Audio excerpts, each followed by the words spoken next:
네, 이처럼 사법 리스크에 시달리는 더불어민주당 이재명 대표 구속을 피했습니다. 이 대표로선 기사회생이고 검찰 입장에선 이 대표의 일격을 맞은 셈이 됐는데요. 자세한 내용 정혁진 변호사와 하나하나 짚어보겠습니다. 어서 오세요. 네, 안녕하십니까. 자, 영장 심사가 시작된 지 16시간여 만인 오늘 새벽에 이제 법원의 기각 결정이 났습니다. 전반적인 내용부터 살펴보면 법원이 영장을 기각한 가장 큰 이유가 좀 어디에 있을까요?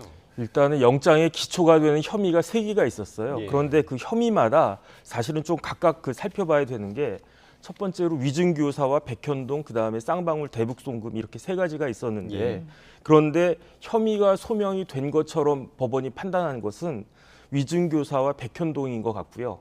그다음에 이제 쌍방울 대북송금은 아예 혐의 자체가 다툼의 여지가 있다라고 봤고, 그다음에 이제 두 번째로 증거 인멸의 우려가 있어야 되는데 증거가 확실하다라고 본 것은 위증교사인 것 같고, 백현동과 쌍방울에 대해서는 증거 자체가 의심이 있다 이렇게 보여지는데, 그런데 위증교사 같은 경우는 그 범죄 혐의가 소명이 됐지만 증거 자체가 명확하기 때문에 증거인멸의 우려가 없다. 이건 제가 봤을 때도 뭐 그 논리가 일관성 있는 논리라고 생각이 되고요.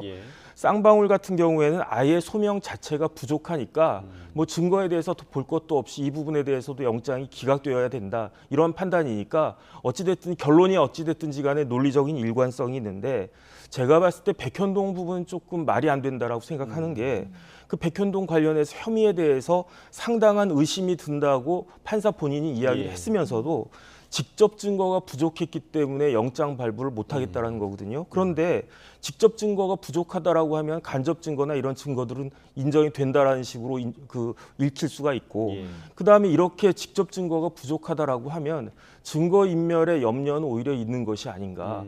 그렇다라고 하면 뭐 그 위증교사나 쌍방울에 대해서는 몰라도 백현동과 관련해서는 이런 비판은 있을 수 있겠다는 생각은 듭니다. 자, 이번 기각 결정으로 검찰이 무리한 수사를 해왔다 이런 비판이 더 커질 것으로 지금 보이는데 이 검찰 수사의 당위성의 측면에서는 좀 어떻게 좀 보시나요?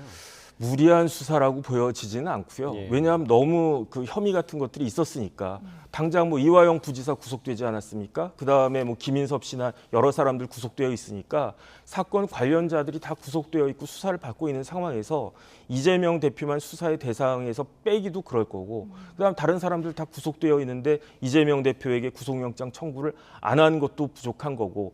그런데 중요한 건 뭐냐면요. 그럼에도 불구하고 그 제1당의 대표를 그 구속영장을 청구했음에도 불구하고 판사를 담당 재판부를 설득하지 못했다. 그 부분은 다른 걸 다 떠나서 검찰이 결과적으로는 무능했던 것이 아니냐, 이런 비판은 피하기 어려울 것 같다는 생각이 듭니다. 그럼 앞으로 검찰은 뭐 어떻게 좀 진행을 해 나가야 될까요? 제가 봤을 때는 둘 중에 하나일 텐데, 첫 번째는 지난번 윤관석 의원 케이스 있지 않았습니까? 윤관석 의원이 그 영장 거기에서는 이제 통과가 안 됐지만 그 회기가 끝난 다음에 영장을 다시 청구해서 구속이 되지 않았습니까? 그거는 다시 영장을 청구한 거거든요. 그런데 그렇기 때문에 이재명 대표에 대해서도 영장을 재청구할 가능성도 있고, 아니면은 영장 재청구하는 것은 좀 현실적으로 어려우니까 불구속으로 기소하는 방안이 있을 것 같은데, 제가 봤을 때는 만약에 영장을 보강해서 수사를 보강해서 지금 판사가 이러이러한 부분들이 미진하기 때문에 영장 발부를 못하겠다고 이야기한 거잖아요. 그래서 그 부분에 대해서 숙제를 다 마친 다음에 영장을 재청구하는 방안도 있을 텐데, 그렇게 되면은 다시 또 그 불체포 동의, 체포 동의안을 또 거치든지 아니면 회기가 끝날 때까지 기다리든지 둘 중에 하나를 해야 되는데, 지금은 또 정기국회잖아요. 그다음 정기국회 끝난 다음에 내년 초에 다시 또 임시회 열리고 그러면은 하세월 기다리기는 어려울 것 같다는 생각이 들고, 그렇다라고 하면 결국은 조금 이 부분들을 보완해가지고 뭐 한 다음 주나 다다음 주나 추석 지난 다음에 불구속으로 기소할 가능성이 제일 높아 보인다. 저는 그런 생각이 듭니다. 불구속